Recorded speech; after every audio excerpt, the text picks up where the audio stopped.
Hello दोस्तों, नमस्ते। कैसे हैं आप? आशा करता हूँ बहुत अच्छे होंगे। दोस्तों, अपन पढ़ रहे हैं कक्षा 8 की जो ब्रिज कार्य पुस्तिका है प्रखर 2, उसके गणित विषय के कार्यपत्रों का सॉल्यूशन। तो काफ़ी कार्यपत्रक कर चुके हैं दोस्तों। आज अपन करने वाले हैं कार्यपत्रक 15। अगर पीछे के कार्यपत्रक वर्कशीट्स आपने नहीं देखे हैं तो डिस्क्रिप्शन में प्लेलिस्ट की लिंक है, वहाँ से जाकर आप देख सकते हैं। कक्षा 8 की गणित पढ़ सकते हैं मेरे चैनल पर, उसका लिंक भी आपको डिस्क्रिप्शन में मिल जाएगा। शुरू करते हैं दोस्तों। कार्यपत्रक 15। दक्षता क्या है दोस्तों? गुणनखंड व सार्वगुणनखंड की समझ बना पाना। तो दोस्तों, पिछले कार्यपत्रकों में मैंने आपको गुणनखंड करना बता दिया था। अब ये सार्वगुणनखंड है। सार्वगुणनखंड क्या होता है उसके बारे में अपन देखेंगे। तो शुरू करते हैं दोस्तों। पहला प्रश्न, नीचे दी गई संख्याओं के सार्वगुणनखंड ज्ञात कीजिए। 22 और 28 के सार्वगुणनखंड देखने हैं। तो 22 का गुणनखंड क्या हो गया? 22 में किस किस का भाग जा सकता है, यानी किस किस के पाड़े में आता है? तो 22 है, 1 के में आता है, 2 के में आता है, 11 के में आता है और 22 के में आता है। और 28 किस किस के पाड़े में आता है? 1, 2, 4, 7, 14 और 28 में आता है। अब देखो दोस्तों, इसके अंदर आपको समान देखना है। इसने फर्स्ट क्वेश्चन करके बताया। समान क्या है? समान गुणनखंड यानी सार्वगुणनखंड, यानी सभी के अंदर वो आए। तो देखो, 1 समान है और 2 समान है, तो इसके सार्वगुणनखंड क्या हो गए दोस्तों? इसके सार्वगुणनखंड हो गए 22 और 28 के सार्वगुणनखंड हो गए 1 व 2। इसी तरह से अपने 2, 3 जितनी भी संख्या दी है उसमें कॉमन गुणनखंड आता है, उसको अपन क्या करते हैं? उसको अपन सार्वगुणनखंड बोलते हैं। तो दोस्तों, इसके अंदर आगे अपन करते हैं। कै नंबर का प्रश्न दे रखा है। कै नंबर का क्या प्रश्न दे रखा है कि 56 और 120 के सार्वगुणनखंड ज्ञात करने हैं अपन को।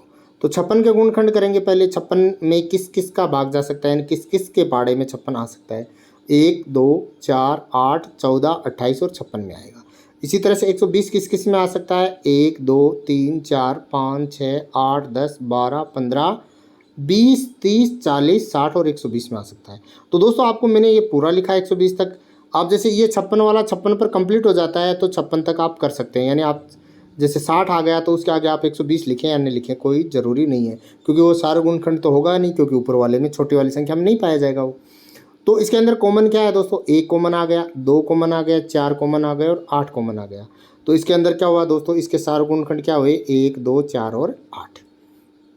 इसी तरह से अगला है 6 नंबर का कि 15 और 28, 15 और 35 के अंदर, तो 15 के गुणनखंड क्या होंगे? 1, 3, 5, 15।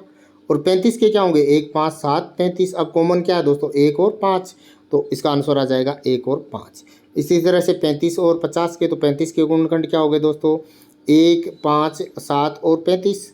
और इसी तरह से दोस्तों इसके अंदर 50 का क्या होगा? 1, 2, 5, 10, 25 और 50। तो कॉमन क्या है? 1 और 5, तो 1 और 5 इसका आंसर हो गया दोस्तों।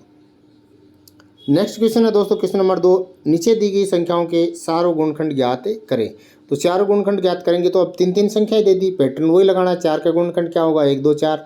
8 का क्या होगा? 1, 2, 4, 8। और 12 का क्या होगा? 1, 2, 3, 4, 6 और 12। अब इसमें कॉमन क्या है दोस्तों? 1, 2 और 4, तो इसका सार्वगुणनखंड का आ गया 1, 2, 4। 9, 24 और 54 का, तो 9 का 1, 3, 9। 24 का 1, 2, 3, 4, 6, 8, 12, 24। और 54 का 1, 2, 3, 6, 9, 18, 27 से और 54 है। तो इसमें कॉमन क्या है दोस्तों? 1 और 3, तो इसका सार्वगुणनखंड हो जाएगा 1 और 3। इसके बाद में आगे के देखो दोस्तों, आप 9 तक आ गया तो 9 से आगे आपको करने की ज़रूरत नहीं है। आप यहाँ तक भी इसको कर सकते हैं। आगे मैंने आपको समझाने के लिए बना दिया है, क्योंकि 9 से आगे सार्वगुणनखंड आएगा नहीं, क्योंकि छोटे वाले संख्या के अंदर 9 तक ही है। इसी तरह से अगला देखते हैं दोस्तों, 24, 48 और 72। तो 24 का कर लो दोस्तों, 1, 2, 3, 4, 6, 8, 12, 24। 48 के अंदर 1, 2, 3, 4, 6, 8, 12, 24 और 48। और 72 के अंदर 1, 2, 3, 4, 6, 8, 12, 24, 36 और 72। देखो दोस्तों, 24 का पाड़ा बोलते हैं तो 24 दूनी 48 और 24 तीन 72। तो 24 तक सबके सेम चलेंगे, तो इसके गुणनखंड ये पूरे आ जाएंगे दोस्तों। 1, 2, 3, 4, 6, 8, 12 और 24 इसके अंदर आ जाएंगे। इसी तरह से अगला लास्ट प्रश्न है दोस्तों, इसका दी गई संख्याओं के गुणनखंड वृक्ष में छुटी हुई संख्या लिखिए। तो देखो 60 है, 60 के 2 टुकड़े किए 6 गुणा 10। अब 6 के 2 दे रखा है तो 3 यहाँ आ जाएगा, 3 दूनी 6। और 10 का 5 दे रखा है, 2 यहाँ आ जाएगा, तो 5 दूनी 10।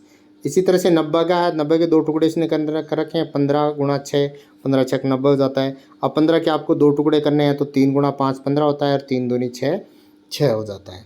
और देखो 60 के दोस्तों मैंने 2 कर दिए हैं, 15 गुणा 4, 15 चौक 60 होते हैं। 15 के 2 टुकड़े 3 गुणा 5 15, और 2 दूनी 4, तो 4 इसका आंसर हो जाएगा। अब देखते हैं कार्यपत्रक 16। कार्यपत्रक 16 देखें दोस्तों, लघुतम समापवर्त एवं महत्तम समापवर्तक की समझ बना पाना।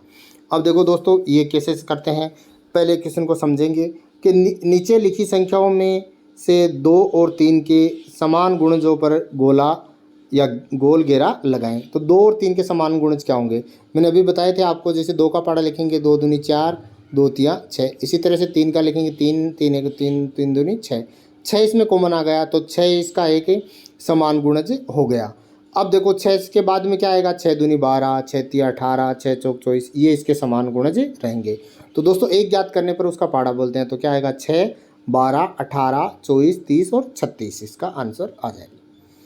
इसी तरह से अगला प्रश्न दोस्तों, भाग विधि द्वारा 48 और 72 के लघुतम समापवर्त ज्ञात करें। लघुतम समापवर्त क्या होता है दोस्तों, वह छोटी से छोटी संख्या आपको ज्ञात करनी है। ध्यान से सुने, वह छोटी से छोटी संख्या ज्ञात करनी है दोस्तों जो 48 और 72 के पहाड़े में आती हो।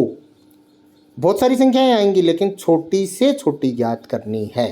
तो दोस्तों इसको ज्ञात करने का तरीका क्या होता है, इसमें भाग विधि से 2 अलग अलग तरीके होते हैं। भाग विधि दी हुई है तो भाग विधि अपन समझेंगे। देखो इस तरह से अपन ने इसे इन्होंने बना रखा है, 48 लिख रखा है और 72 लिख दिया। और अब देखो इसके अंदर देखो दोस्तों सम संख्या है, 48 और 72 सम संख्या है तो 2 का भाग जाता है। छोटी से छोटी संख्या का भाग देते हुए अपन को चलना है। तो 48 के अंदर 2 का भाग देंगे तो कितना आएगा, 24 आएगा, और 72 के अंदर देंगे तो 36 आएगा। देखो यहाँ तक इसने कर रखा है। अब 24 और 36 में 2 का भाग फिर देंगे तो 24 में 12 बार जाएगा और 36 में 18 बार। फिर 2 का जाएगा दोस्तों, 12 में 2 का भाग 6 बार और 18 में 9 बार। फिर दोस्तों इसके अंदर देखो 6 के अंदर तो 2 का भाग जाता है लेकिन 9 के अंदर नहीं जाता। तो कॉमन रखने के लिए 3 का भाग दोनों में जाता है। तो इस तरह से अपन ने 3 का भाग दिया तो 6 में 3 का भाग 2 बार जाएगा और 9 में 3 बार जाएगा। अब किसी का भाग नहीं जा रहा है तो आप दोस्तों अलग अलग भी दे सकते हैं, एक एक। जैसे 2 में 2 का भाग जाएगा, 1 आएगा। 3 में नहीं जा रहा तो ऐसी कैसी लिखेंगे और फिर 3 में यहाँ दोबारा भाग दे देंगे, 3 का भाग 3 में एक बार आ जाएगा। अब दोस्तों अपने पास क्या है, देखो दोस्तों 1, 2, 3, 4 तो 2 आया और 1 और 2, ये 2 हैं वो 3 आए। तो देखो दोस्तों 2 गुणा 2 गुणा 2, ये पूरा का पूरा यहाँ तक अपन लिखेंगे और 3 गुणा 2 गुणा 3। अब इसको गुणा करते हैं तो 144 से आता है, ये पहले से इसने लिख रखा है। तो 144 दोस्तों ऐसी संख्या है, छोटी से ऐसी छोटी से छोटी संख्या है जो 48 और 72 के पहाड़े में आती है। ठीक है दोस्तों, तो 48 देखो 48 का पहाड़ा 3 बार बोलते हैं तो 144 आता है और 72 का पहाड़ा 2 बोलते हैं तो 144 से आता है। इससे कोई छोटी संख्या नहीं है जो 48 और 72 के पहाड़े में आती हो। इसी तरह से अगला प्रश्न है दोस्तों, भाग विधि द्वारा 12, 32 और 64 का लघुतम समापवर्त ज्ञात कीजिए। यानी ऐसी छोटी से छोटी संख्या ज्ञात कीजिए जो 12, 32 और 64 के पहाड़े में आती हो। तो अपन वही ट्रिक से अपन करेंगे भाग विधि द्वारा। इसने बना के दे रखा है। देखो दोस्तों इसके अंदर 2 का भाग जाएगा, 12 में 6 बार, 32 में 16 बार और 64 में 32 बार।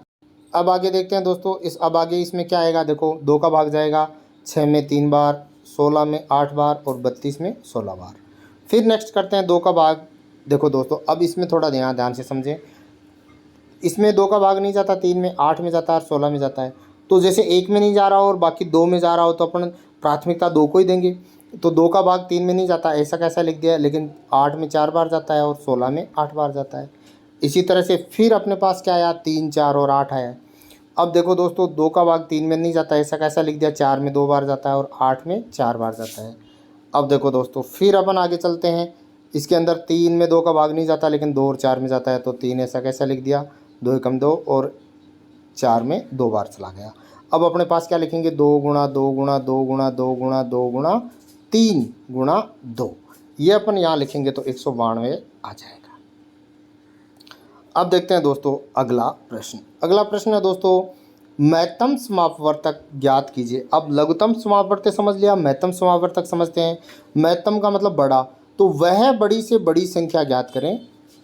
ध्यान से सुने दोस्तों, वह बड़ी से बड़ी संख्या ज्ञात करें जिसके पहाड़े में दी गई संख्याएं आती हों। जैसे 36 और 72 का लघुतम जो महत्तम समापवर्तक आपको ज्ञात करना है, तो ऐसी बड़ी से बड़ी संख्या ज्ञात करनी है जिसके पहाड़े में 36 और 72 आता है। तो देखो दोस्तों 36 के पहाड़े में भी 36 आता है और 72 है वो 36 के पहाड़े में भी आता है और 36 भी आता है। तो इसका आंसर आ जाएगा 36। लेकिन अपन करेंगे कैसे दोस्तों, इसका करेंगे सबसे पहले इसकी विधि है, जैसे गुणनखंड याद करेंगे। 36 किस किस के पहाड़े में आता है? 1 3 4 6 10 6 9 12 18 और 36 में आता है। इसी तरह से 72 किस में आता है? इन में आता है। अब इसमें बड़ी से बड़ी देखनी है तो बड़ी से बड़ी कॉमन क्या है? 36, तो 36 इसका आंसर आ गया। इसी तरह से 49 का बनाएंगे तो 1 7 49। 28 का बनाएंगे 1 2 4 7 14 और 28, तो बड़ी से बड़ी समान संख्या क्या है दोस्तों? 7, तो इसका आंसर आ गया 7। इसी तरह से नेक्स्ट है दोस्तों, नेक्स्ट इसके अंदर 30 और 15 है। तो देखो दोस्तों 30 का गुणनखंड क्या होगा? 1 2 3 5 6 10 15 30, और 15 का क्या होगा? 1 2 3 5 और 15, तो बड़ी से बड़ी कॉमन संख्या क्या है इसके अंदर? 15, तो 15 महत्तम समापवर्तक हो जाएगी। इसी तरह से दोस्तों अगला है 25 और 50 का, तो इसके अंदर क्या आएगा? 25 सबसे बड़ी महत्तम समापवर्तक संख्या आएगी। तो यह था दोस्तों आपका कार्यपत्रक 16 का सॉल्यूशन। अगर चैनल को सब्सक्राइब नहीं किया तो दोस्तों सब्सक्राइब कर लें, ताकि आने वाले वीडियो का नोटिफिकेशन आपको मिल जाए, वीडियो सर्च नहीं करना पड़े। वीडियो को अपने दोस्तों के साथ ज़्यादा से ज़्यादा शेयर करें ताकि वो भी इसका फ़ायदा उठा सकें। धन्यवाद।